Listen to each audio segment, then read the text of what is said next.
Zacarias Sitchin. As Guerras de Deuses e Homens. Parte 14 Epílogo. O Holocausto Nuclear. O juízo final veio no 24º ano, quando Abraão, acampado perto de Hebrom, estava com 99 anos. E a velha apareceu no bosque de Mambré quando ele estava sentado na entrada da tenda, ao maior calor do dia. Tendo levantado os olhos, eis que viu 3 homens em pé, junto dele. Logo que os viu, correu da tenda ao encontro deles e se prostrou por terra. Subitamente, a partir de uma cena bastante típica do Oriente Médio, um potentado repousando à sombra de sua tenda, o narrador do Gênesis 18 leva Abraão, e também o leitor, a um encontro com seres divinos. Embora o patriarca estivesse na entrada da tenda, não viu os 3 visitantes se aproximando. De repente estavam junto dele. E, apesar de serem homens, Abraão imediatamente reconheceu suas verdadeiras identidades e prostrou-se diante deles, chamando-os de meus senhores e pedindo-lhes que não se fossem antes que ele tivesse a oportunidade de mandar preparar para eles uma suntuosa refeição. Depois que os visitantes comeram e repousaram, o líder perguntou a Abraão sobre o paradeiro de Sarai e então disse: voltarei a ti no próximo ano, então tua mulher Sará terá um filho. Mas aquela visita não tinha como propósito apenas prometer a Abraão e Sará, já muito idosos, o nascimento de um herdeiro legítimo. Havia um objetivo mais agorento nela. Tendo-se, pois levantado dali, aqueles homens voltaram os olhos para Sodoma, e Abraão os conduziu e foi com eles. Então disse o Senhor: acaso poderei eu ocultar de Abraão o que estou para fazer? Recordando-se dos serviços prestados pelo patriarca no passado e do futuro fecundo que lhe prometera, o Senhor resolveu revelar-lhe o propósito daquela viagem, verificar as acusações contra Sodoma e Gomorra. O grito contra Sodoma e Gomorra é muito grande. Seu pecado é muito grave. Por isso ele decidira ver em loco o que estava acontecendo. Vou descer e ver se eles fizeram ou não tudo o que indica o grito que, contra eles, subiu até mim. Se fossem constatados os pecados das cidades, elas seriam aniquiladas. A subsequente destruição de Sodoma e Gomorra tornou-se um dos episódios bíblicos mais retratados e descritos em sermões. Os ortodoxos e fundamentalistas acreditam piamente que Deus literalmente fez derramar fogo e enxofre dos céus para varrer as cidades pecadoras da face da terra. Os eruditos muito vêm tentando encontrar explicações naturais para a história bíblica. Teria sido um terremoto, uma erupção vulcânica, um fenômeno da natureza, que foi interpretado como um ato de Deus, um castigo. Mas, pelo que diz a narrativa bíblica, e até agora ela é a única fonte para todas as interpretações, o evento não foi uma calamidade natural. Ele é descrito como um feito premeditado. O Senhor revelou antecipadamente a Abraão o que ia acontecer. Ele era evitável, portanto não um desastre causado por forças naturais irreversíveis, pois só aconteceria se o grito contra Sodoma e Gomorra fosse confirmado. E, como veremos adiante, ele era adiável, ou seja, poderia acontecer mais cedo ou mais tarde, dependendo da vontade do Senhor. Dando-se conta da possibilidade de evitar a calamidade, Abraão tentou argumentar: talvez haja 50 justos na cidade. Destruirás e não perdoarás a cidade pelos 50 justos que estão em seu seio? E rapidamente acrescentou: longe de ti fazeres tal coisa, fazer morrer o justo com o pecador. Longe de ti. Não fará justiça o juiz de toda a terra. Um mortal fazendo um sermão a uma divindade. E a súplica era para evitar a destruição premeditada, se houvesse pelo menos 50 pessoas virtuosas nas cidades. Mas nem bem o Senhor concordou em poupar Sodoma e Gomorra, caso nelas fossem encontradas essas 50 pessoas. Abraão, que talvez tenha escolhido o número 50 ciente de que ele tinha um significado especial para o Senhor, imaginou em voz alta se Yahvé ainda destruiria as cidades se faltassem apenas 5 para completar esse número. Quando o Senhor concordou em desistir da destruição se fossem encontrados 45 justos, Abrão continuou a barganhar, descendo o número para 40, 30, 20 e depois 10. E o Senhor disse: Não destruirei se houver 10. E Yahvé, tendo acabado de falar a Abraão, foi-se, e Abrão voltou para seu lugar. Ao anoitecer, os dois companheiros do Senhor, a Bíblia agora passa a chamá-los de Malaquim, que costuma ser traduzido por anjos, mas que de fato significa emissários, chegaram a Sodoma com a missão de procurar confirmação para as acusações de iniquidade. Ló, que estava sentado à porta da cidade, reconheceu de imediato, exatamente como aconteceu com Abraão, a natureza divina dos dois recém-chegados. Sem dúvida a identidade deles era revelada pela aparência, trajes ou armas que usavam, ou talvez pela maneira, numa aeronave qualquer, como tinham chegado. Foi a vez de Ló insistir na hospitalidade, e os dois aceitaram o convite para pernoitar em sua casa. No entanto, não foi uma noite tranquila, pois a notícia da chegada dos visitantes agitou toda a cidade. Eles ainda não tinham deitado quando a casa foi cercada pelos homens da cidade, os homens de Sodoma, desde os jovens até os velhos, todo o povo sem exceção. Chamaram Ló e lhe disseram: Onde estão os homens que vieram para tua casa esta noite? Traze-os, para que deles abusemos. Quando Ló se recusou a atender à ordem, os homens tentaram invadir sua casa, mas os dois malaquinhos feriram de cegueira, do menor até o maior, de modo que não conseguiram encontrar a entrada. Percebendo que de todos os moradores da cidade só Ló era justo, os dois emissários deram por terminada a investigação. O destino da cidade estava selado. Os homens disseram a Ló: Quem mais tens aqui além de ti? Teus filhos, tuas filhas, todos os teus do que estão na cidade, faze-os sair deste lugar porque vamos destruí-lo. Ló apressou-se a avisar seus futuros genros, mas só encontrou descrença e gracejos. Assim, ao raiar da aurora, quando os emissários insistiram para que Ló fugisse sem demora, ele partiu levando consigo apenas a mulher e as duas filhas solteiras. E como Ló hesitasse, os homens o tomaram pela mão, bem como sua mulher e suas duas filhas, pela piedade que Yahvé tinha por ele. Eles o fizeram sair e o deixaram fora da cidade. Tendo retirado a família por via aérea, os emissários deixaram os quatro longe da cidade e avisaram Ló para que fugisse para as montanhas. Salva-te pela tua vida. Não olhes para trás de ti nem te detenhas em nenhum lugar da planície, foge para a montanha para não pereceres, explicaram. Mas Ló, temeroso de não conseguir atingir as montanhas a tempo sem que me atinja o mal e eu venha a morrer, sugeriu: a destruição de Sodoma não poderia ser adiada até ele chegar à cidade de Sigor. Concordando com a ideia, os emissários pediram-lhe que se apressasse. Depressa, refugia-te lá, porque nada podemos fazer enquanto não tiveres chegado lá. Portanto, a calamidade não somente era previsível e evitável como também podia ser adiada. E mais, podia afligir uma cidade e não outra, bastante próxima. Nenhuma catástrofe natural se ajusta a esses parâmetros. No momento em que o sol se erguia sobre a terra e que Ló entrou em Segor, Yahvé fez chover, sobre Sodoma e Gomorra, enxofre e fogo vindo de Yahvé destruiu essas cidades e toda a planície, com todos os habitantes das cidades e a vegetação do solo. As cidades, as pessoas, a vegetação, tudo foi destruído pela arma dos deuses. Seu fogo e calor calcinaram tudo que havia à frente. A radiação afetou até mesmo aqueles que estavam a uma certa distância. A mulher de Ló, ignorando a instrução de que não deveria olhar para trás enquanto fugiam, transformou-se num pilar de vapor. O mal que Ló temia apanhou. Uma a uma, as cidades que tinham ofendido o Senhor foram sendo destruídas, e em cada uma delas Ló recebia instruções para continuar fugindo. Assim, quando Deus destruiu as cidades na planície, ele se lembrou de Abraão e retirou Ló do meio da catástrofe, na destruição das cidades em que Ló habitava.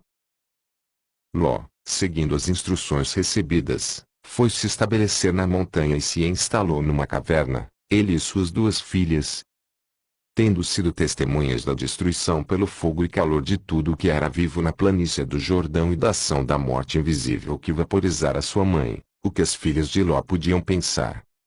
Vemos, na sequência da narrativa, que elas imaginaram que os três fossem os únicos sobreviventes do mundo e que o único modo de preservar a espécie humana seria as duas cometerem incesto para conceber filhos de seu pai.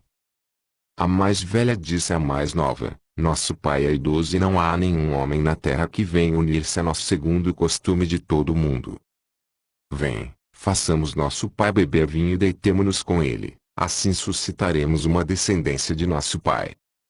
Feito isso, as duas engravidaram e tiveram filhos. A noite anterior ao holocausto deve ter sido de insônia e ansiedade para Abraão.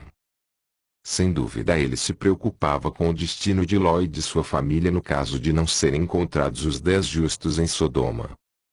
Levantando-se de madrugada, Abrão foi ao lugar onde estivera na presença de Yahvé e olhou para Sodoma, para Gomorra e para toda a planície, e eis que viu a fumaça subir da terra, como a fumaça de uma fornalha. O patriarca estava testemunhando Mirocima, uma Nagasaki, a destruição de uma planície fértil e densamente povoada por armas atômicas. O ano era 2024 AC. Onde estão os restos de Sodoma e Gomorra? Os antigos geógrafos gregos e romanos afirmavam que o fértil vale onde antes ficavam as 5 cidades atingidas tinha sido inundado pelo desastre. De fato, os estudiosos modernos acreditam que a catástrofe descrita na Bíblia, qualquer que tenha sido sua causa natural, provocou uma falha na margem sul do Mar Morto, o que fez suas águas derramarem e cobrirem as regiões mais baixas à sua frente. A parte restante da antiga margem passou a ser chamada pelos nativos da região de El-Lisan, a língua, nome que conserva até hoje. O vale onde ficavam as 5 cidades tornou-se uma nova parte do Mar Morto, apelidada de Mar de Ló. Além disso, o derrame das águas para o sul fez descer a margem norte do Mar Morto. A possibilidade de ter havido uma explosão nuclear na região vem sendo confirmada por várias pesquisas, que começaram com uma abrangente exploração da área nos anos 20 do século passado por uma missão científica patrocinada pelo Pontifício Instituto Bíblico do Vaticano. Os arqueólogos dessa equipe descobriram que os povoados que ficavam nas montanhas em torno da área foram abruptamente abandonados no século 21 AC, e permaneceram desocupados por muitos séculos. E mais, até hoje a água das fontes que cercam o Mar Morto e são contaminadas por radioatividade, que segundo Ian Black, em A Cura de Josué e o Milagre de Eliseu, artigo publicado em The Palestine Exploration Quarterly, é forte o bastante para provocar a esterilidade e outras enfermidades em homens e animais que a ingeriram por muitos anos seguidos. A nuvem da morte que se espalhou sobre as cidades da planície assustou não apenas Ló e suas filhas, mas também Abraão. Ele não se sentia seguro nem mesmo nas montanhas de Hebrom, a cerca de 70 quilômetros do local da catástrofe. A Bíblia nos conta que ele levantou acampamento e mudou-se para o oeste, indo morar em Gerara. Abrão também não quis mais se aventurar à península do Sinai. Mesmo muitos anos depois, quando seu filho Isaque mostrou desejo de ir ao Egito por causa da seca e da fome em Canaã, Yahvé apareceu diante dele e disse: não vás ao Egito, reside na terra que te mostrarei. Isso sugere que a passagem pela península do Sinai ainda não era segura. E por quê? Cremos que a destruição das cidades da planície foi só um espetáculo secundário. Nessa mesma ocasião houve a destruição do espaçoporto na península do Sinai e a explosão deixou uma radiação mortal que permaneceu ali por muitos séculos. O principal alvo do ataque nuclear foi a península do Sinai. Mas a verdadeira vítima, no final de tudo, foi a Suméria. Embora o final de Ur tenha sido rápido, ele veio se aproximando, tornando-se cada vez mais tenebroso, a partir da Guerra dos Reis. O ano do juízo final, 2024 AC, foi o 6º do reinado de Ibisim, o último rei de Ur. Mas, para encontrarmos o motivo da calamidade, explicações sobre sua natureza e pormenores sobre sua abrangência, temos de estudar os registros dos 24 anos fatídicos que transcorreram desde aquela guerra. Tendo falhado em sua missão e sido 2 vezes humilhados pelas forças de Abraão, uma vez em Cádiz-Barne, depois perto de Damasco, os reis que pretendiam invadir Canaã foram prontamente retirados de seus tronos. Em Ur, Amar-Sim foi sucedido por seu irmão, Shu-Sim. A grande coalizão não existia mais, e os antigos aliados agora estavam começando a se apoderar de partes do antigo império de Amar-Sim. Embora Nanar, Sim e Inanna também tivessem ficado desacreditados com o fracasso da investida dos reis, eles foram os primeiros deuses a receber a lealdade de Shu-Sim.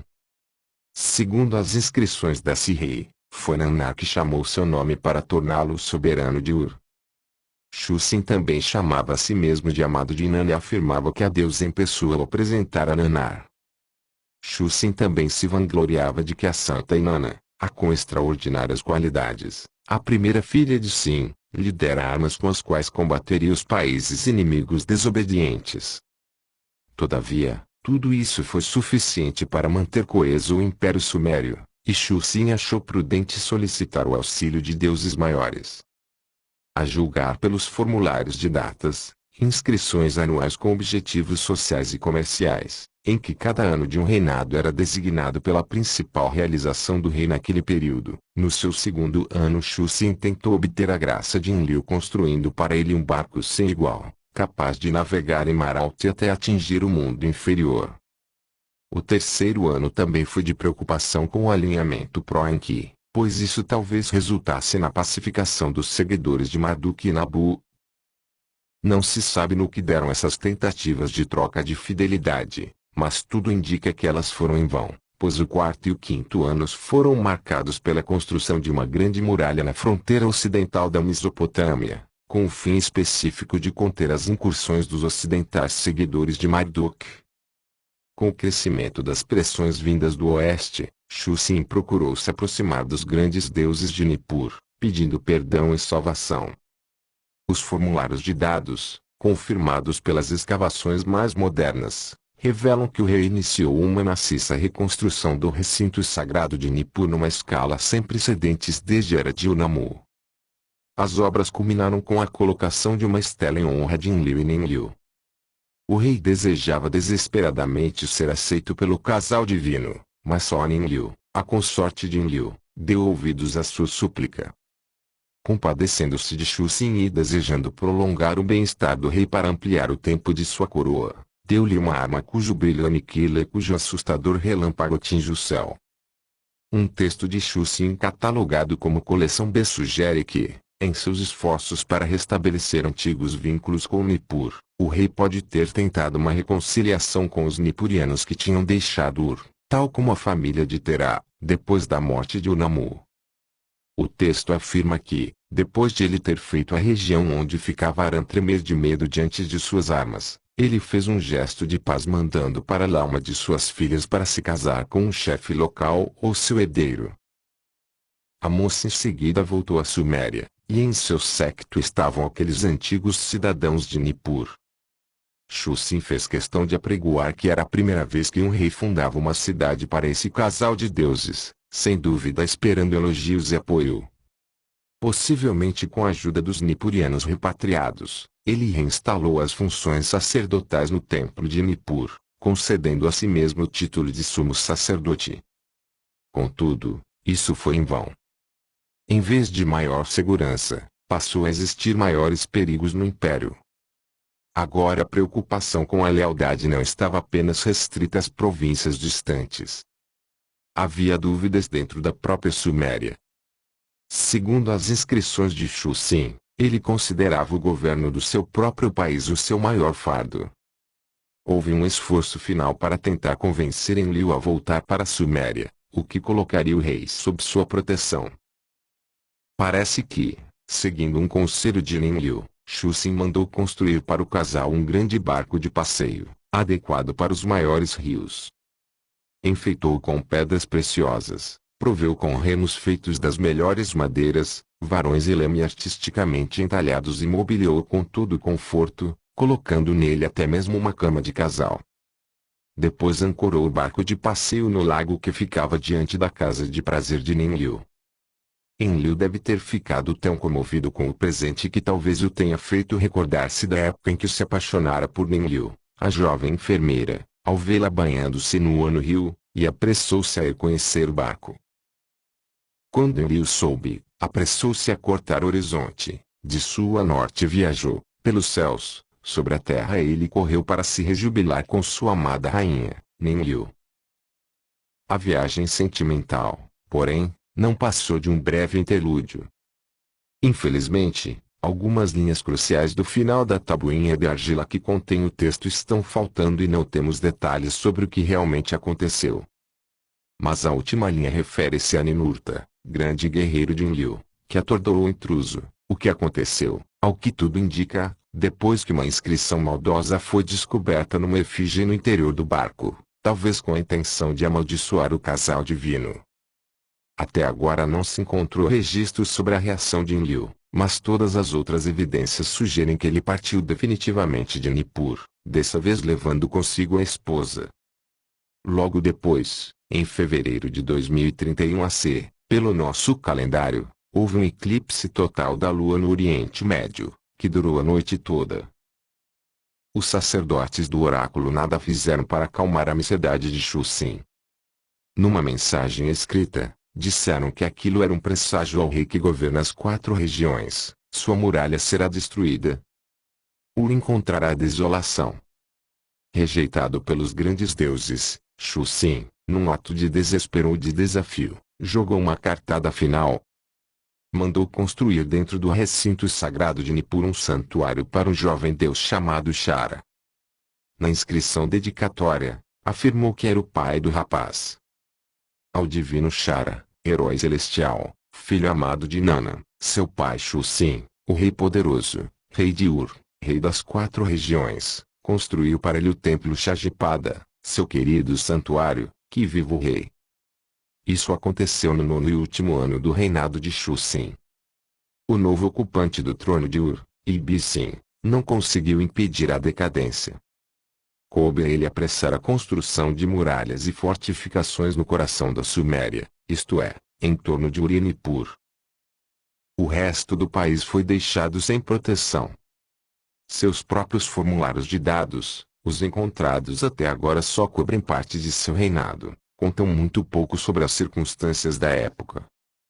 Conseguimos muito mais informações a respeito dela a partir da ausência das habituais mensagens de lealdade de outras cidades e dos comprovantes de trocas comerciais. Assim, as primeiras mensagens de lealdade que anualmente deveriam ser enviadas a Ur e pararam de chegar foram as das capitais dos distritos ocidentais. No 3º ano não chegaram as das províncias orientais.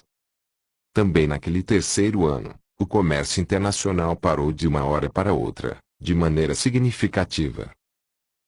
Em Dren, perto de Nippur, onde ficava o posto de coleta de impostos sobre bens e gado que eram comercializados e onde, durante toda a dinastia, foi mantida uma minuciosa contabilidade, os arqueólogos encontraram milhares de plaquinhas de argila intactas contendo essas cifras, mostrando que a contabilidade parou no 3º ano do reinado de Ibisin. Ignorando Nippur depois da partida de seus grandes deuses, Ibisin colocou sua confiança em Nanar, sim em Nanaí, no 2º ano de seu reinado, instalou-se como sumo sacerdote do templo da deusa em Ereche, Uruk. Repetidamente ele pediu auxílio e orientação, mas só ouvia presságios de destruição. No 4º ano de seu reinado foi informado, o filho se erguerá no oeste, é um presságio para Ibisin. Ur será julgada. No 5º ano Ibisin tentou conseguir mais força, tornando-se sumo sacerdote de Inanna no santuário da deusa em Ur, mas isso também de nada adiantou.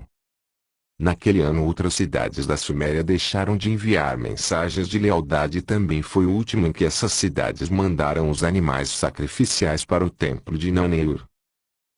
Portanto, a autoridade central de Ur, seus deuses e seu zigurate templo já não eram reconhecidos. No início do 6º ano os presságios sobre a destruição foram se tomando mais urgentes e específicos. Quando vier o 6º ano, os habitantes de Ur ficarão presos numa armadilha, dizia um deles. A calamidade profetizada viria, afirmava um outro, quando, pela segunda vez, aquele que chama a si mesmo de Supremo, como alguém cujo peito tenha sido ungido, virá do Ocidente. Naquele mesmo ano, como revelam as mensagens vindas da fronteira, ocidentais hostis entraram na planície da Mesopotâmia. Sem encontrar resistência, eles rapidamente penetraram no interior, capturando as fortalezas uma após a outra. A Ibicim só restava o enclave constituído por Ur e Nippur, mas antes do final do fatídico sexto ano pararam de chegar abruptamente também as inscrições nipurianas honrando o rei de Ur. O inimigo da cidade de seus deuses, aquele que chama a si mesmo de Supremo, atingir o coração da Suméria. Marduk, como fora pressagiado, voltara à Babilônia pela segunda vez.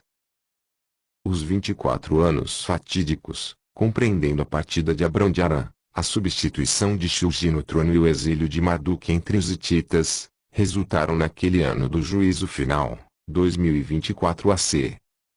E agora, depois de termos examinado as histórias separadas, porém interligadas, de Abraão e dos infortúnios de Ur e seus últimos 3 reis, seguiremos os passos de Marduk.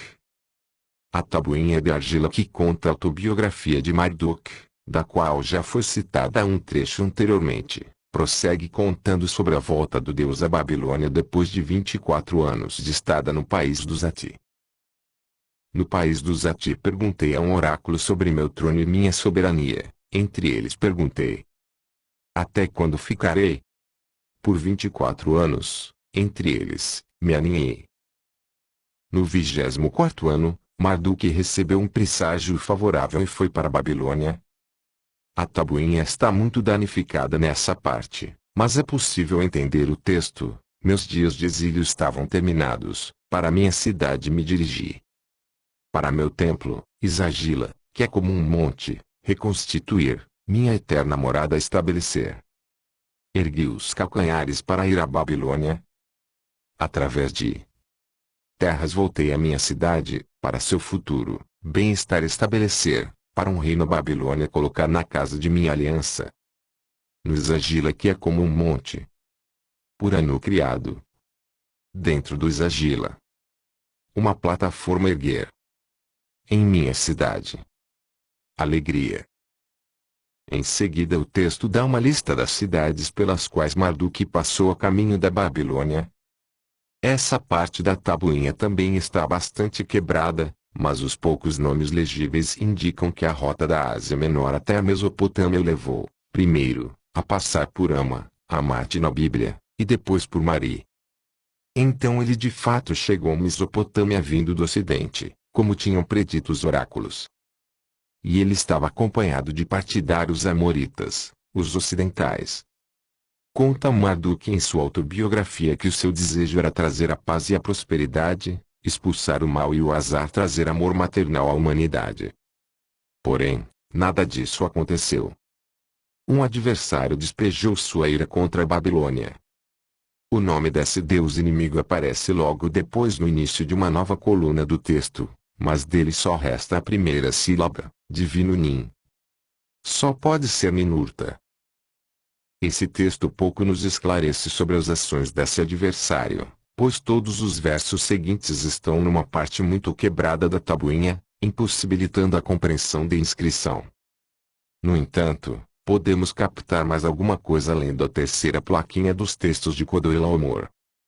Apesar de ser um tanto enigmática, essa inscrição pinta um quadro de tumulto total, com Deus e os inimigos marchando uns contra os outros à frente de suas tropas humanas. Os amoritas de Marduk caíram sobre o vale do Eufrates, ameaçando Nippur, e Ninurta organizou as forças dos elamitas para enfrentá-los.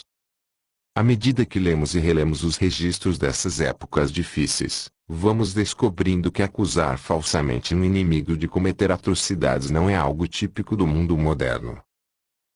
O texto babilônico, e temos de ter sempre em mente que ele foi escrito por um adorador de Marduk, atribuiu às tropas elamitas a profanação de templos, inclusive dos santuários de Estar e Shamash, e acusa Ninurta de culpar mentirosamente os seguidores de Marduk pela profanação do Santo dos Santos de Enlil em Nippur com o objetivo de instigar Enlil a se posicionar contra Marduk e seu filho Nabu.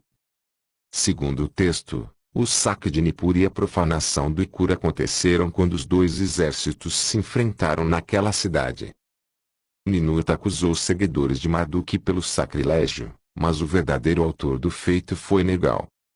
A crônica babilônica não oferece maiores explicações para o aparecimento de Nergal, um irmão de Marduk, como aliado de Ninurta.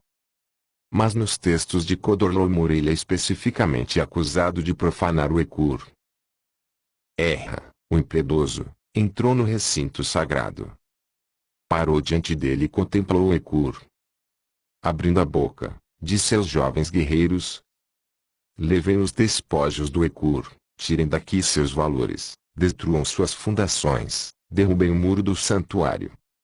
Quando Enlil soube que seu templo fora destruído, que no Santo dos Santos o véu fora rasgado, apressou-se a ir a Nippur. Ele emitia um brilho como se fossem raios ao descer do céu, tendo à sua frente deuses vestidos de esplendor, e fez o lugar sagrado se sacudir ao se aproximar dele. O grande Deus dirigiu-se a seu filho, o príncipe Ninurta, querendo saber quem fora o autor da profanação. Este, falsamente, apontou um dedo acusador para Marduk e seus seguidores. Descrevendo a cena, o texto babilônico garante que Ninurta agiu sem o devido respeito para com seu pai, sem temer pela vida. Ele não removeu sua tiara. Ele contou mentiras a Enlil, não houve justiça, a destruição foi concebida. Segundo o cronista, agindo dessa forma Ninurta fez com que Enlil causasse mal à Babilônia. Além dos males contra Marduk e sua cidade, foi também planejado um ataque contra Nabu, o filho de Marduk, e seu templo, o Esida, situado em Borsippa. Mas Nabu conseguiu fugir para o oeste, onde procurou abrigo nas cidades perto do Mediterrâneo que lhe eram fiéis. Do Esida, Nabu, querendo liderar todas as suas cidades, voltou seus passos para o grande mar. Os versos do texto babilônico que vem em seguida fazem um paralelo exato com a história bíblica da destruição de Sodoma e Gomorra. Mas quando o filho de Marduk estava na terra do litoral, aquele malvado vento erra com calor a planície calcinou. Esses versos e a descrição bíblica da destruição com fogo e enxofre têm uma fonte comum. Segundo a Bíblia, por exemplo, Deuteronômio 29, 22, 27, a iniquidade das cidades da planície do Jordão foi elas terem abandonado a aliança com Yahvé, terem ido servir a outros deuses. Pelo texto babilônico ficamos sabendo que o grito contra elas era a acusação de terem tomado partido de Marduk e Nabu. Mas, enquanto a narrativa bíblica para por aí, o texto babilônico nos oferece importantes detalhes. As cidades cananeias foram atacadas não somente para eliminar Nabu, que nelas procuraram abrigo.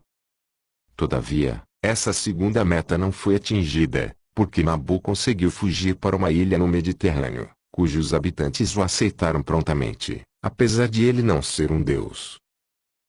Ele no grande mar entrou, sentou-se num trono que não era seu, porque o Esida, sua legítima morada, fora arrasado.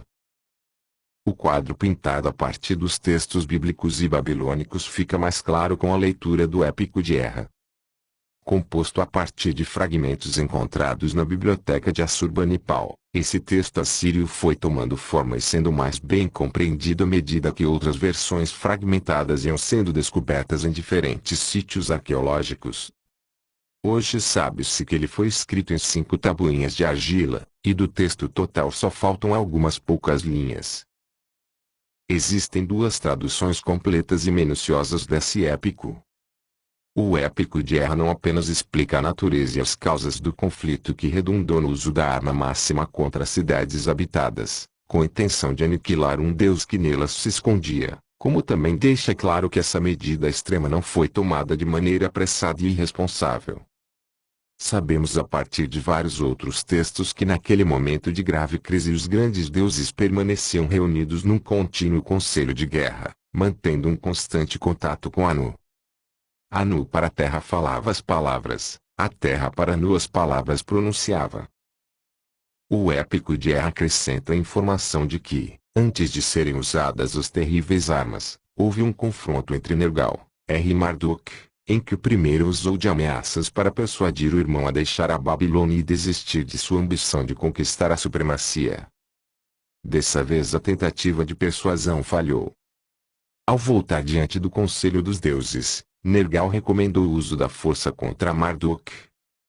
O texto conta que as discussões foram acaloradas e amargas, por um dia e uma noite, sem cessar, eles argumentaram. Houve uma discussão violenta entre Enki e seu filho Nergal, em que o primeiro tomou o partido de seu primogênito, Marduk. Agora que o príncipe Marduk se ergueu, que o povo pela segunda vez levantou sua imagem, porque Erra continua sua oposição. Finalmente, perdendo a paciência, Enki gritou para Nergal sair de sua presença. Furioso, Nergal voltou a seus domínios. Consultando-se consigo mesmo, ele decidiu usar as terríveis armas. As terras destruirei, transformando-se num monte de pó, as cidades arrasarei, as transformarei em desolação, os mares agitarei, o que neles pulula eu dizimarei, as pessoas farei sumir, suas almas se transformarão em vapor, ninguém será poupado. Por um texto conhecido como CTX 4446, sabemos que foi Gíbio, o irmão cujos domínios africanos faziam fronteira com os de Nergal, quem avisou Marduk sobre a destruição que Nergal estava tramando. Era noite, e os grandes deuses tinham se retirado para repousar. Gíbio foi procurar Marduk e contou sobre as 7 armas que tinham sido criadas por Anu. A maldade dessas 7 está voltada contra ti.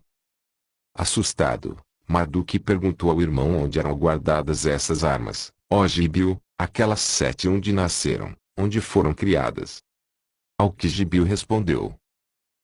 Aquelas 7 na montanha habitam, elas moram numa cavidade dentro da terra.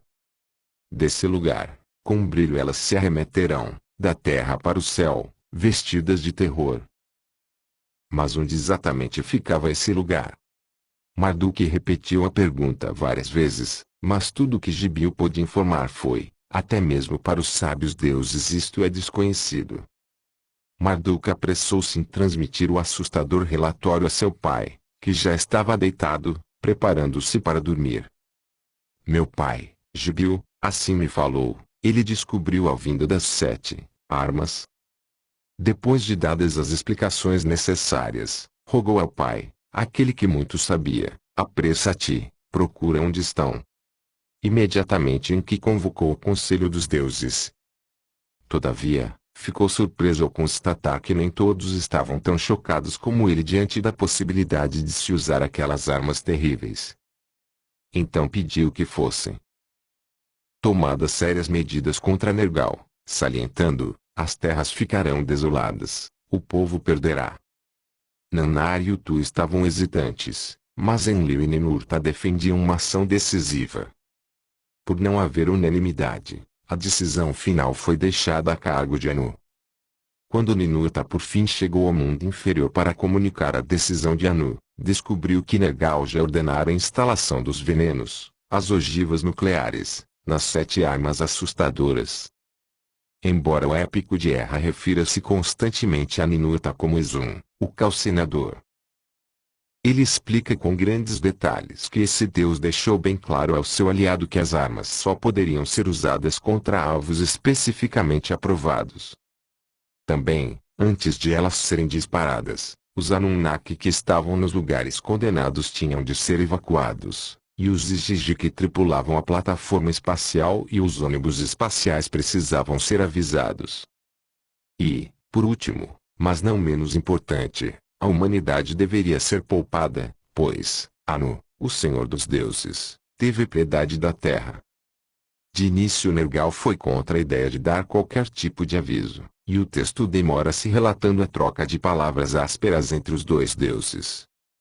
No final, contudo, Nergal concordou em alertar os Anunnaki e os Igigi, mas não Marduk, Nabu e seus seguidores humanos. Foi então que Ninurta, tentando dissuadir Nergal de provocar um aniquilamento indeterminado, Usou palavras idênticas às que a Bíblia atribui a Abrão quando tentou poupar Sodoma. Valoroso erra: destruirás os justos com os injustos. Destruirás os que contra ti pecaram junto com os que contra ti não pecaram. Usando de lisonjas, ameaças e lógica, os dois deuses discutiram sobre a extensão da destruição. Nergal, muito mais que Ninurta, estava tomado pelo ódio pessoal. Aniquilarei o filho e deixarei o pai enterrá-lo, depois matarei o pai, mas não deixarei ninguém enterrá-lo. Ninurta, com muita dificuldade, recorrendo à diplomacia, salientando a injustiça da destruição indiscriminada e os méritos de alvos predeterminados, finalmente conseguiu dobrar Nergal. Ele ouviu as palavras de Zum, elas lhe pareceram tão atraentes como o óleo fino. Depois de concordar em não mexer nos mares e deixar a Mesopotâmia fora do ataque, ele formulou um novo plano. A destruição seria seletiva, a meta tática seria destruir as cidades onde Nabu poderia estar escondido, a meta estratégica seria negar a Marduk seu mais cobiçado prêmio, o espaçoporto, o lugar de onde os grandes ascendem. De cidade em cidade enviarei um emissário, o filho, semente de seu pai, não escapará. Sua mãe parará de rir. Ele não terá acesso ao lugar dos deuses. O lugar de onde os grandes ascendem, eu destruirei. Quando Nergal terminou de falar, Ninurta estava boquiaberto, chocado com a ideia de destruir o espaçoporto.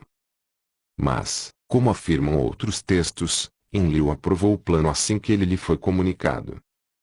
Sem perder tempo, Nergal pediu e-mail a Ninurta para eles iniciarem rapidamente a ação. Então o herói Erra foi à frente de Zum, recordando-se de suas palavras, e Zum também avançou de acordo com a palavra dada, mas com um aperto no coração. O alvo era o espaçoporto, cujo complexo de comando ficava escondido no mais supremo dos montes, enquanto os campos de pouso espalhavam-se pela planície adjacente. Zum dirigiu seu curso para o mais supremo dos montes, as terríveis 7 armas, sem paralelo, flutuavam atrás dele. Ao mais supremo dos montes o herói chegou. Ele ergueu a mão. O monte foi esmagado. O espaçoporto foi arrasado com um único golpe nuclear. E esse feito, como atestam todos os registros, foi obra de Ninurta. Chegou a vez de Nergal dar vazão a seu voto de vingança. Seguindo para as cidades cananeias orientando-se pela estrada do rei, ele destruiu as cidades da planície do Jordão. As palavras usadas no épico de Erra são quase idênticas às empregadas na história de Sodoma e Gomorra. A planície do mais supremo dos montes ele não obliterou. Então, imitando Zum, Erra seguiu a estrada do rei. Com as cidades acabou, transformando-se em desolação. Nas montanhas causou fome, pois seus animais matou. Os versos que se seguem podem bem estar descrevendo a criação da nova parte sul do Mar Morto e o fim de toda a vida marinha que havia nele. Ele cavou o mar, sua inteireza dividiu. Aquilo que mora nele, até os crocodilos, fez definhar. Como se usasse fogo, queimou os animais, os grãos transformou em poeira. Dessa forma o épico de Erra abrange todos os 3 aspectos do evento nuclear: a destruição do espaçoporto no Sinai, a destruição das cidades da planície do Jordão, e o rompimento da margem do Mar Morto, que resultou em sua ampliação para o sul. Um acontecimento único e tão devastador como esse deveria estar registrado em mais do que um único texto. E isso realmente é o que acontece. Existem outras crônicas descrevendo ou recordando a catástrofe nuclear. Está escrito em sumério, e cada linha vem acompanhada de uma tradução para o acadiano. Isso mostra que, sem dúvida, ele é uma das primeiras crônicas sobre o assunto e deve ter sido uma das fontes para a narrativa bíblica. Dirigido a um Deus cuja identidade não fica clara, devido às falhas na tabuinha, ele diz: Senhor, portador do calcinador, que queimou o adversário, que obliterou a terra desobediente, que definhou a vida dos seguidores da má palavra, que fez chover pedra e fogo sobre os adversários. A fuga dos Anunnaki que guardavam o espaçoporto, alertados para o perigo iminente, está lembrada num texto babilônico em que um rei fala de eventos acontecidos no reinado de um monarca anterior. Naquela época, no reinado de um monarca anterior, as condições mudaram. O bem partiu, o sofrimento era habitual. O Senhor enfureceu-se e concebeu a ira. Ele deu a ordem. Os deuses daquele lugar o abandonaram. Os dois, decididos a cometer o mal, fizeram os guardiões se afastar, os protetores subiram para a cúpula do céu. Os textos de Chedorlaomer, que identificaram Ninurta e Nergal pelos seus epítetos, contam o ocorrido da seguinte maneira: Enlil, entronizado em altura, estava consumido de raiva. Os devastadores novamente sugeriram o mal.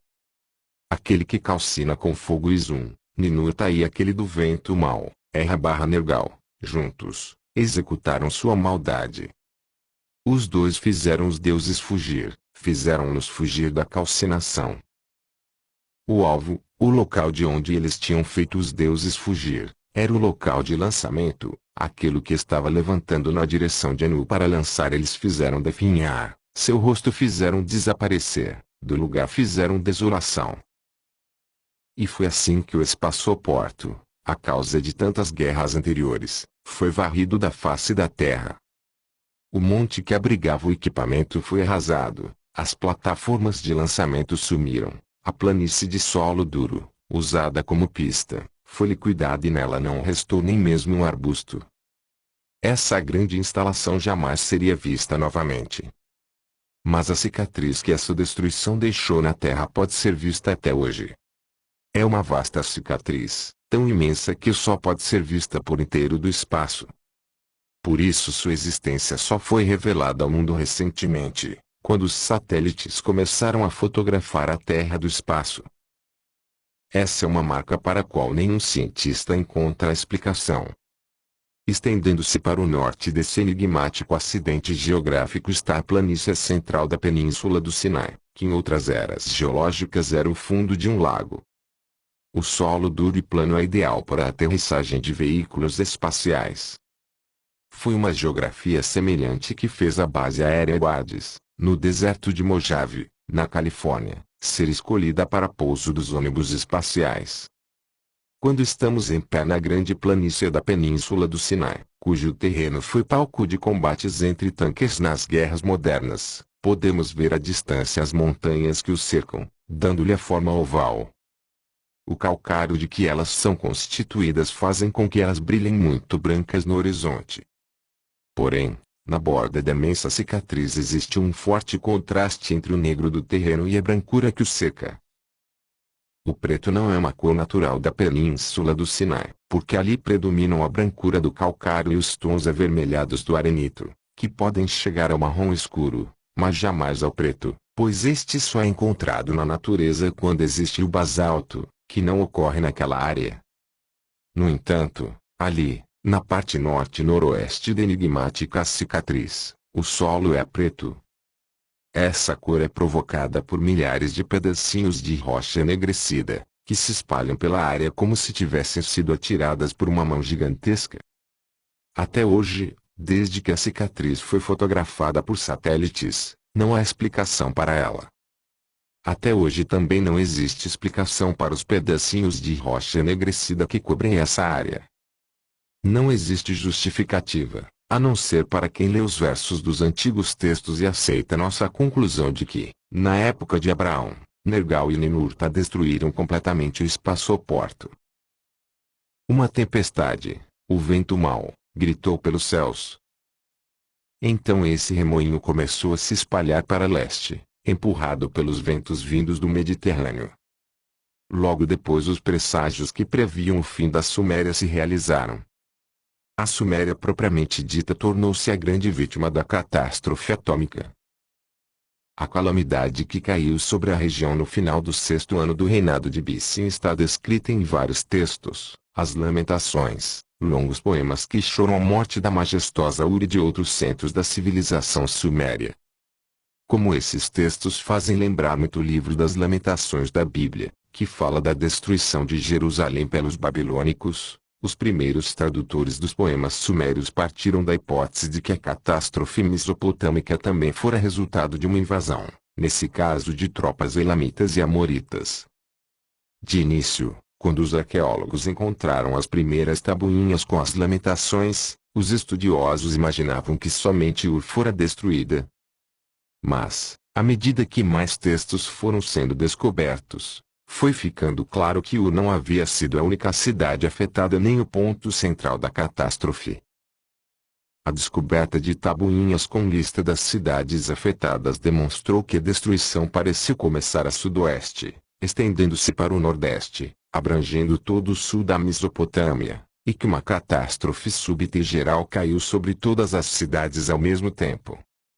A destruição não aconteceu numa vagarosa sucessão, como teria ocorrido se tivesse havido uma invasão progressiva. Estudiosos como T. Jacobsen concluíram que invasores bárbaros não tiveram nada a ver com a terrível calamidade que atingira a Mesopotâmia e considerou essa catástrofe algo muito, muito intrigante. Só o tempo dirá se um dia veremos com plena clareza o que aconteceu naquela época, escreveu Jacobsen. Estou convencido de que a história completa ainda está muito longe de nossa compreensão. Mas o enigma pode ser resolvido, e a história compreendida, quando relacionamos a catástrofe que se abateu sobre a Mesopotâmia com a explosão nuclear na península do Sinai. As Lamentações, notáveis por sua extensão e, no geral, pelo excelente estado de conservação, começam deplorando a súbita partida dos vários deuses de seus recintos sagrados, deixando os templos abandonados ao vento. Em seguida começa uma rica descrição da desolação causada pela calamidade. Os versos seguintes são um exemplo. Fazendo cidades ficarem desoladas, fazendo casas ficarem desoladas, fazendo currais ficarem desolados, os redis vazios. Os bois da Suméria já não ficam em seus estábulos, seus carneiros já não correm nos redis, em seus rios corre água amarga, nos campos cultivados só nasce mato. Nas estepes só crescem plantas murchas. Nas cidades e aldeias a mãe não cuida de seus filhos, o pai não diz, ó minha esposa, a criança não nasce forte, a ama não canta cantigas de minar, a realeza foi tirada da terra. Antes da Segunda Guerra Mundial, antes de Hiroshima e Nagasaki serem destruídas com bombas atômicas caídas do céu, alguém ainda podia ler a história de Sodoma e Gomorra e aceitar a tradicional chuva de fogo e enxofre por falta de melhor explicação. Os primeiros tradutores das Lamentações, que não tinham ideia do que era uma catástrofe nuclear, deram-lhe títulos como a destruição de Ur ou a destruição da Suméria. Todavia, não é isso que os textos descrevem. Eles falam em desolação, não em destruição. As cidades continuaram lá, mas sem seus habitantes. Os currais continuavam lá, mas não havia gado. Os redis continuavam lá, mas não existiam mais carneiros. Invasão, guerra, morte, todos esses males são bem conhecidos pela humanidade, mas como uma das Lamentações afirma claramente, o mal que atingiu a Suméria foi único e jamais tinha sido experimentado antes. Sobre a terra, Suméria, caiu uma calamidade, uma desconhecida para o homem, uma que ninguém jamais vira antes, uma que não pôde ser suportada. A morte não veio pela mão de um inimigo, foi uma morte invisível que vaga pelas ruas, que está solta nas estradas. Ela para ao lado do homem, mas ninguém consegue vê-la. Quando entra numa casa, sua aparência é desconhecida. Não havia defesa contra esse mal que assolou a cidade como um fantasma pelas muralhas mais altas. Pelas muralhas espessas ela passa como se fosse uma inundação. Nenhuma porta consegue deixá-la de fora, nenhuma trava a impede. Pelas frestas ela desliza como uma serpente, como vento, ela penetra pelo batente. Todos os habitantes foram atingidos e morreram ali mesmo onde estavam. Tosse e catarro enfraqueceram o peito. A boca ficou cheia de saliva e espuma, torpor e tontura os afligiram, um entorpecimento doente e uma maldição, uma dor de cabeça. Seus espíritos abandonaram seus corpos. A morte era horrível. As pessoas, aterrorizadas, mal conseguiam respirar, o vento mal as agarrou, não lhes concedendo nem mais um dia. Bocas estavam encharcadas de sangue, cabeças atoladas em sangue. O vento mau fazia empalidecer o rosto. A fonte da morte invisível era uma nuvem que apareceu nos céus da Suméria e cobriu a terra como uma capa, estendeu-se sobre ela como um lençol. Pardecenta, durante o dia o sol no horizonte obliterou com sua escuridão. À noite, luminosa nas bordas, orlada com terrível brilho, ela encheu a ampla terra, ela escondeu a lua. Indo de oeste para o leste, a nuvem mortal foi levada para a Suméria por um vento furioso, um grande vento que sopra muito alto, um vento mau que derrota a terra. Aquilo não foi considerado um fenômeno natural, uma grande tempestade dirigida por a nuvem era do coração de Enlil. Era um produto das 7 armas assustadoras, nasceu numa única cria como o amargo veneno dos deuses, no oeste foi gerada. O vento mau, trazendo sofrimento de cidade em cidade, carregando densas nuvens que trazem tristeza do céu, era resultado de um relâmpago de tempestade. Do meio das montanhas ele desceu sobre a terra, da planície sem piedade ele veio. Embora a população estivesse confusa, os deuses sabiam muito bem qual era a causa do vento mau. Um estrondo cruel foi o arauto da chorosa tempestade. Um estrondo cruel foi precursor da chorosa tempestade. Poderosos descendentes, valentes filhos, foram os arautos da pestilência. Os 2 filhos valentes, Ninurta e Nergal, soltaram numa única cria as 7 terríveis armas criadas por Anu, arrancando tudo, destruindo tudo no local da explosão. As antigas descrições são tão vívidas e exatas como as feitas por testemunhas oculares de explosões atômicas. Logo que as terríveis armas foram lançadas dos céus, houve um imenso fulgor. Como conta um texto, elas espalharam raios assustadores na direção dos 4 cantos da terra, calcinando tudo como fogo. Um outro descreve a formação do cogumelo atômico, uma densa nuvem que traz tristezas subiu aos céus e foi seguida por rajadas de vento, uma tempestade que furiosamente queime os céus. Não um, mas vários textos atestam que o vento mau, que carregava a nuvem da morte, foi causado por gigantescas explosões ocorridas num dia que seria para sempre lembrado. Naquele dia, quando o céu foi esmagado e a terra aniquilada, sua face obliterada pelo remoinho.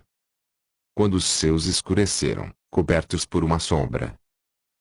As lamentações identificam o local dos assustadores estrondos como sendo no oeste, perto do seio do mar, uma descrição gráfica da curva do litoral do Mediterrâneo na região da península do Sinai, numa planície no meio das montanhas, que passou a ser chamada de lugar impiedoso, mas que antes era o local de onde os deuses ascendiam aos céus.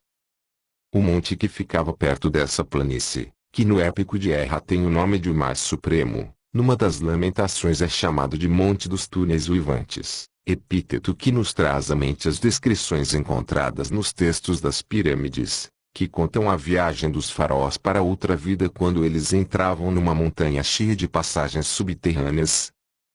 Essa viagem está amplamente comentada em A Escada para o Céu, livro em que também identificamos essa montanha como sendo aquela que Gilgamesh encontrou em sua viagem para a Terra dos Foguetes, na península do Sinai. Segundo uma lamentação, a nuvem imortal criada pela explosão do monte foi levada pelos ventos na direção leste, até a fronteira de Anzan, nas montanhas Zagros, afetando toda a Suméria desde Eridu, ao sul, até a Babilônia, mais ao norte. A passagem da morte invisível durou 24 horas. Naquele dia, num único dia, naquela noite, numa única noite a tempestade, criada no estrondo de um raio, deixou prostrado o povo de Nippur. O lamento de Uruk descreve com detalhes a confusão entre a população e os próprios deuses. Explicando que Anu e Enlil prevaleceram sobre Enki e sua consorte, Ninki, ao consentirem no uso das 7 armas, deixa claro que nenhum dos deuses antevia o terrível resultado. Os grandes deuses empalideceram diante de sua grandiosidade ao assistir à explosão, cujos raios gigantescos atingiram o céu e fizeram a terra estremecer até seu âmago. À medida que o vento mau ia se espalhando para as montanhas como uma rede, os deuses iam fugindo de suas amadas cidades. O poema Lamentações sobre a destruição de Ur dá uma lista de todos os grandes deuses e grandes templos da Suméria. Um outro, intitulado Lamentação sobre a destruição da Suméria Ur, nos conta mais detalhes sobre essa retirada apressada. Ninharsal chorou lágrimas amargas enquanto fugia de Zin. Nancy gritou: "Oh, minha cidade devastada!" Enquanto sua amada residência era entregue ao infortúnio. Inanna partiu apressadamente de Uruk, zarpando para a África num navio submergível, queixando-se de que precisava deixar para trás que suas joias e outros bens. Chorando por Uruk, Inanna lamentou a desolação causada em sua cidade e em seu templo pelo vento mau que, num instante, num piscar de olhos, foi criado no meio das montanhas e contra o qual não havia defesa. Uma comovente descrição do medo e da confusão que tomaram conta de deuses e homens diante da aproximação do vento mau é encontrada no texto Lamento de Uruk, que foi escrito anos depois, durante a restauração da Suméria.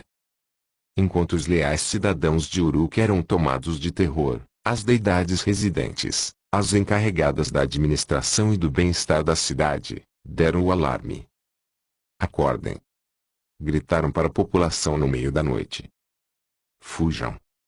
Escondam-se na estepe!" Em seguida os próprios deuses fugiram, tomaram caminhos desconhecidos.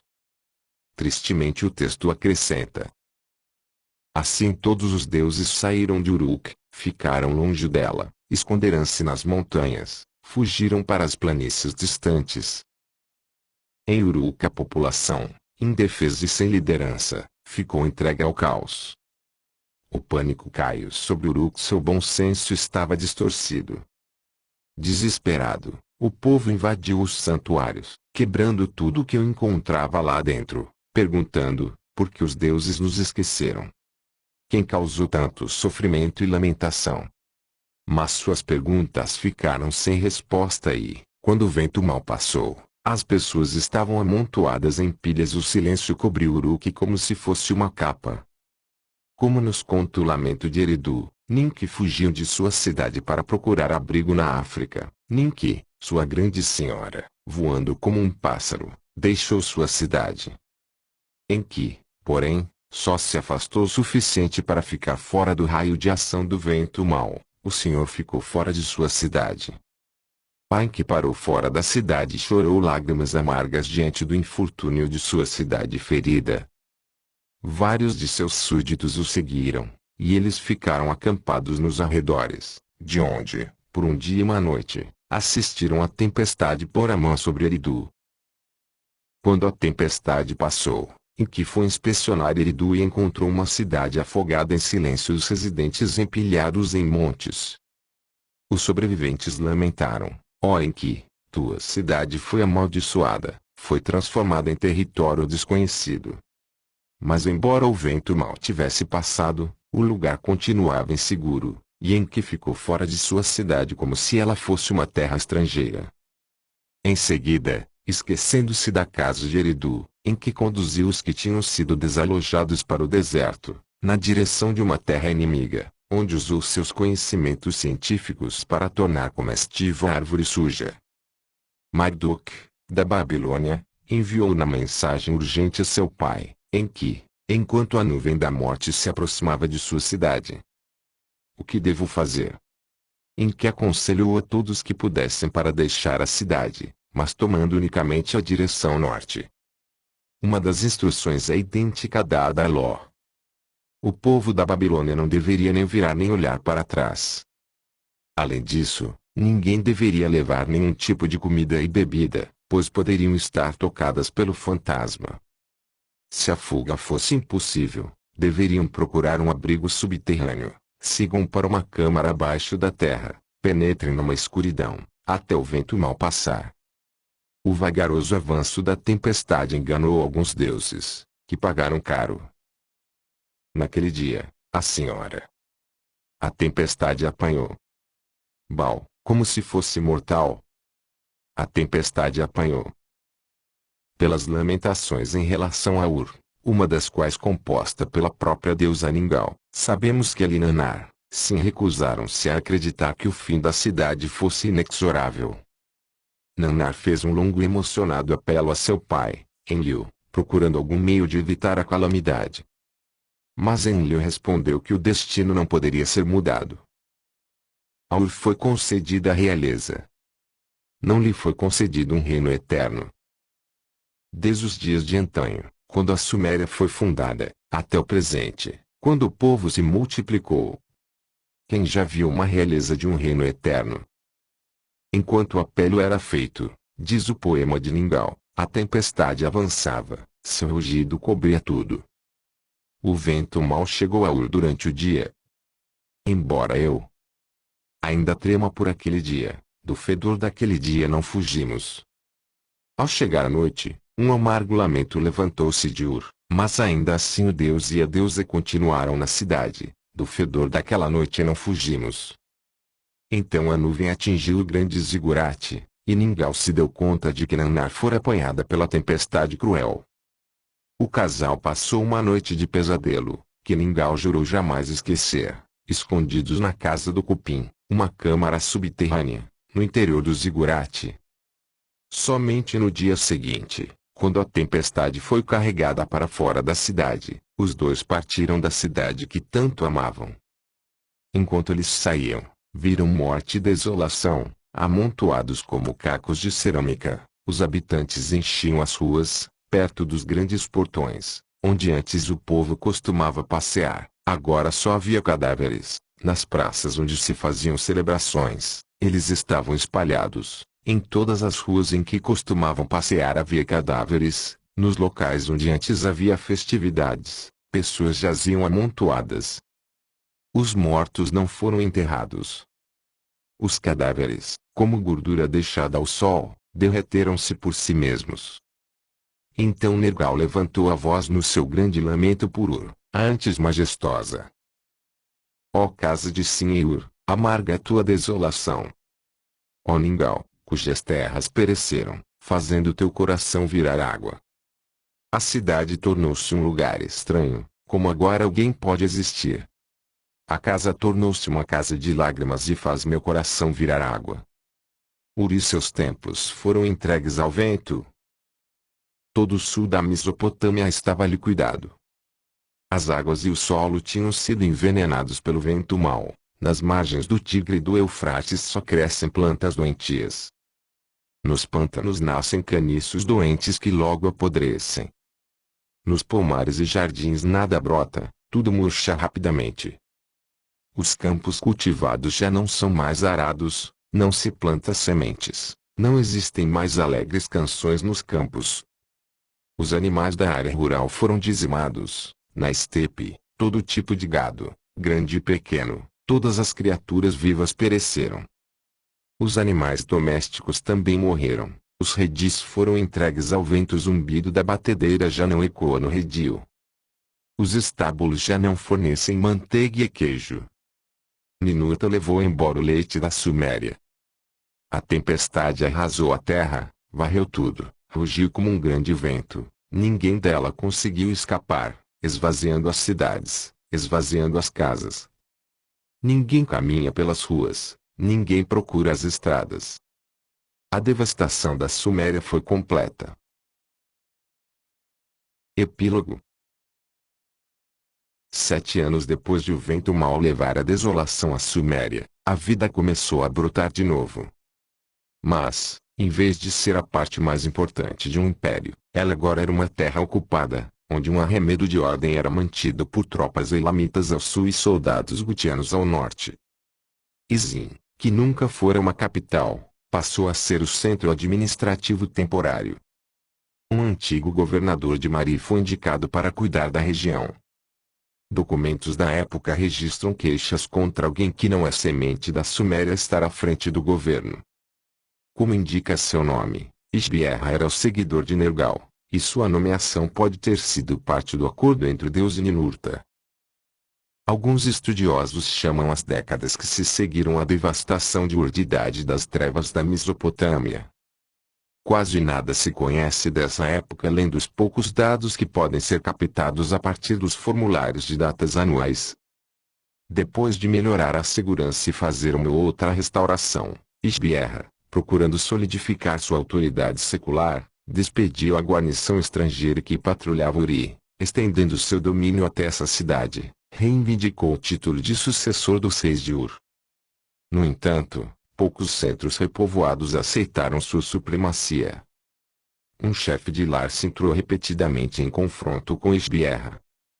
1 ou 2 anos depois de assumir o governo de Ur, Ishbierra tentou adicionar uma autoridade religiosa aos seus poderes, assumindo a custódia de Nippur, lá erguendo os emblemas sagrados de Enlil e Ninurta. Porém, só conseguiu o apoio deste último, pois os grandes deuses continuavam frios e distantes. Procurando desesperadamente por mais apoio, Ishbierra indicou sacerdotes e sacerdotisas para restaurarem a adoração de Nanar, Nergal e Inanna, mas o coração do povo estava com outros deuses. Como sugerem numerosos textos Shurpu, purificação, foram em que Marduk, usando seu imenso conhecimento científico, poderes mágicos aos olhos da população, que curaram os doentes, que purificaram as águas e que fizeram o solo novamente gerar vegetação comestível. Nos 50 anos seguintes, que abrangeram o reinado de 2 sucessores de Ishbierra, a normalidade foi voltando pouco a pouco. A agricultura e a indústria reviveram, o comércio foi restabelecido. Contudo, só depois de 70 anos, o mesmo intervalo de tempo posteriormente aplicado ao Templo de Jerusalém depois de sua destruição, o Templo de Nippur pôde ser reconstruído. Essa obra coube a Ishmi-Dagan, o terceiro sucessor de Ishbierra. Num longo poema dedicado a Nippur, ele contou como o divino casal da cidade atendeu suas súplicas e lhe deu permissão para reformar a cidade e seu grande templo, para que as tábuas divinas pudessem voltar a Nippur. Houve grande júbilo quando o templo tornou a ser dedicado a Enlil e Ninlil, o que aconteceu no ano de 1953 AC. E foi só nessa época que as cidades da Suméria e Akkad foram oficialmente declaradas outra vez habitáveis.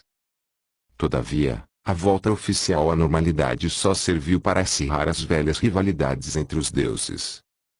O sucessor de Ishmi-Dagan tinha um nome que o Altíssimo Anu, Senhor dos deuses que do céu vieram à terra, e Enlil, Senhor do céu e da terra que determina os destinos dos países, determinaram para Marduk, o primogênito de Enki, as funções de Enlil sobre toda a humanidade. Eles o tornaram grande entre os deuses que guardam e veem, chamaram a Babilônia pelo nome para exaltá-la, tornaram-na suprema no mundo. E estabeleceram para Marduk dentro dela, um reinado eterno. A Babilônia atingiu a grandiosidade e em seguida foi a vez da Assíria. A Suméria não se levantou mais. Porém, numa terra distante, o bastão de seu legado passou das mãos de Abraão e Isaque, seu filho, para a mão de Jacó, aquele cujo nome foi mudado para Israel. Fim.